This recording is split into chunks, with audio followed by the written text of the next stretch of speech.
Welcome to another episode of Frontier Live. Today we're talking about technology.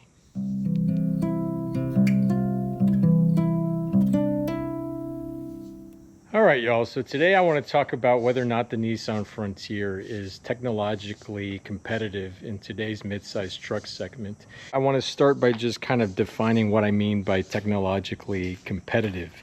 I think when I think about technology in an automotive application, I'm thinking about the safety suite that comes with the truck, and then the infotainment and all the technology that's included that enhance the driving experience and just enhance the day-to-day comfort.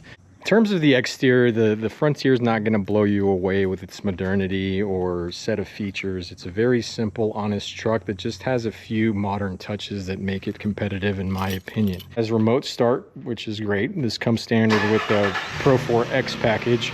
It has a V6, which I'm not going to open the hood because I did that in the last video. You can check that video out, but it has a naturally aspirated V6, which again, up to modern standards, it's not using any turbocharged engines or hybrids, but in my opinion, that's a positive for the truck. You know, it has full LED headlights, tail lights. It's not going to wow you with its suspension. It's a very tried and true leaf sprung suspension with traditional dampers in the back. And then in the tailgate, again, it's not going to wow you. It doesn't have electronic tailgate. You know, it does have some bed lighting in here, but it's a very simple, honest experience.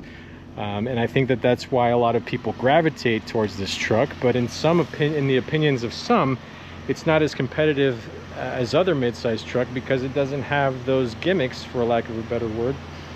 And I think it's still very much competitive, and that ethos continues into the interior of the truck. Let's go ahead and get inside. So it has the keyless entry.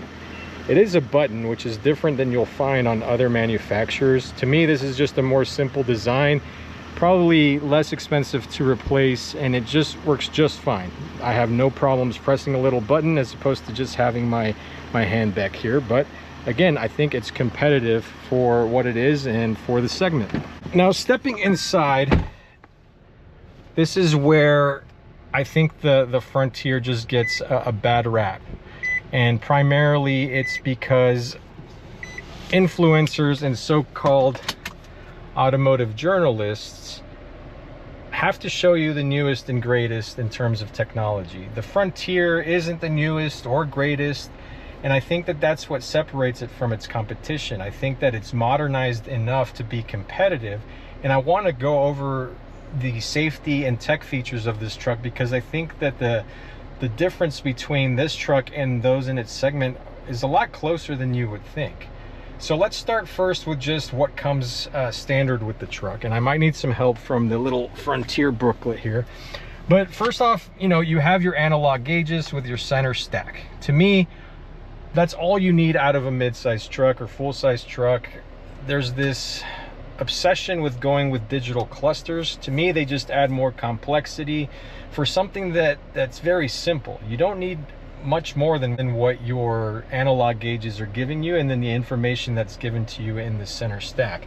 There is plenty of information here, more than you'll need. It's fast, it's quick, and honestly, it's pretty accurate with the exception of the MPG gauge, but we've talked about that in other episodes. It's got everything you need and nothing you don't. And that's what I appreciate about these gauges and appreciate about this just very simple analog setup. You don't need a digital gauge to give you or to enhance your experience when it comes to your daily driving experience. But off the bat, the Frontier is very competitive. Let's go ahead into the little brochure so I can just read off the safety suite that comes with the Nissan Frontier. And these are options that come standard with the Pro 4X. But you do have automatic emergency braking with pedestrian detection. You have rear automatic braking. You have rear cross traffic alert, blind spot warning, lane departure warning, high beam assist, intelligent cruise control. And you have the tow mode, of course. And honestly, guys, when you look at other mid-size trucks, there's not a big gap in that standard safety suite. And what I like about the Nissan Frontier is that this safety suite is not very intrusive. You know, I did have briefly a 3rd gen Tundra that had the latest and greatest Toyota safety sense, and I found that a lot of those tech nannies were very intrusive, particularly the front sensors. The front parking sensors just would never shut up. If you were just driving down a washboard road, or you're out at the farm and you were approaching some high grass or anything that remotely resembled an obstacle, it would yell and beep at you. And this Frontier just doesn't have that, and I think that it enhances the driving experience because you're more focused and connected on what you're doing. But in terms of all the safety tech that comes with the truck, you know, it has everything that you need and nothing you don't, without adding the complexities and the intrusiveness of these more modern packages. Now, just stepping into more of the technology and integrated technology, what I really appreciate about the Nissan Frontier, and why I still feel like it is a very compelling package and a competitive package, is that was the introduction of this 12.3-inch screen. I've had zero issues with connectivity with wireless Android Auto. It has a USB-A, USB-C. It is quick, it is snappy, it works perfectly. I haven't had any issues with this. When you know, it just works flawlessly, honestly. So if I want to go full map screen, you can go full map screen. It uses all of the real estate. You can set it up to where, you know, it's half, you know, audio, half map, or you can do it the other way around. Again, it's just very snappy, it works quickly, and honestly 99% of us just use Android Auto. We don't use the native apps in our trucks, and I think that Nissan hit it out of the park with this integrated screen. It's not a big old screen like you will find in other trucks, and for me it's a plus because it doesn't interfere with your visibility. It doesn't interfere with your overall distractibility. It doesn't distract you on the day-to-day. It's not a centerpiece here or an attraction. It's just seamlessly integrated, and you need it when you need it, and when you don't need it, it fades into the background. And I think that that's what ultimately technology integration should be about. It should be about being minimally invasive and allowing you to enjoy the driving experience without intruding on that driving experience and constantly distracting you and shouting at you, hey, I'm here, right? It should just fade into the background, and I think Nissan, again, knocked it out of the park. Now, I've talked about this in other videos. The Nissan native software isn't the greatest, doesn't use the full real estate. It can get it to work fully in this section, and honestly the native map on this is really good. I've used it when I've been in off-grid situations and I don't have reception. Similarly, I've used the weather information. I do think that Nissan hit it out of the park with this infotainment system and modernizing the Nissan Frontier and modernizing this packaging without making it too intrusive, and again, while making it competitive. Moving on to the rest of the truck, you have everything you need, nothing you don't. The AC works fantastically. You have a heated steering wheel, you have heated seats, you have your parking sensors, you have over here, or blind spot monitoring, sorry, that's what that is. You have home link, so this will open and close your garage, and it works flawlessly. For what you get, for the price that you pay for this truck, I think you get a lot for your money, including this camera system. So this has the 360 cameras. Obviously, Nissan needs to improve on the integration, and I think that hopefully, fingers crossed, a software update will allow for the whole real estate of this to be used.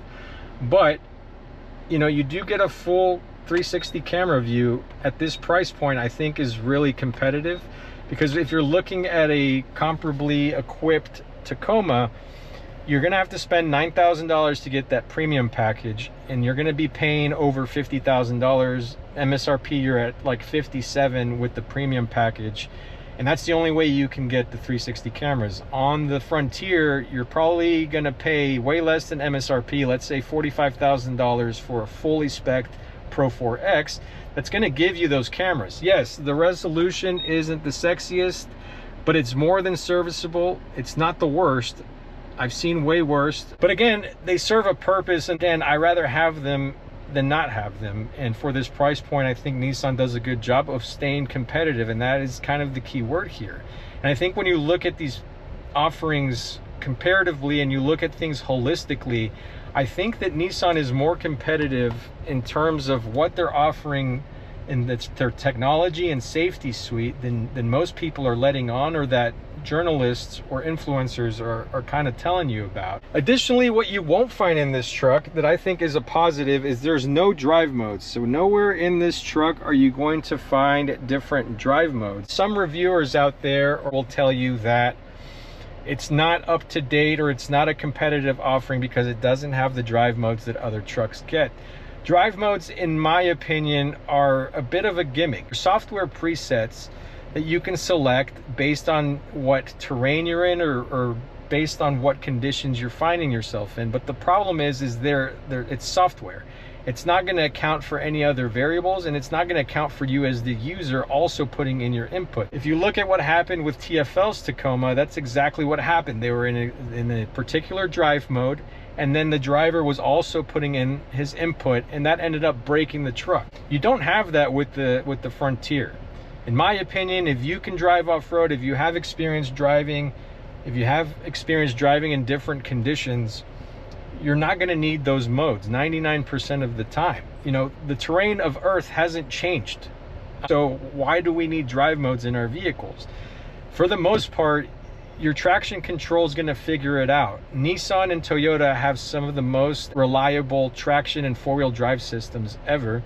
And that's going back to the reliability of those older generation trucks. I'm talking second gen Frontier and third gen Tacoma. Those traction and four-wheel drive systems are tried and true, and they never really needed drive modes. I had a 5th gen 4Runner that had the multi-terrain select, and I used that 0 times, taking that truck very aggressively off-road, towing with it, going into different conditions.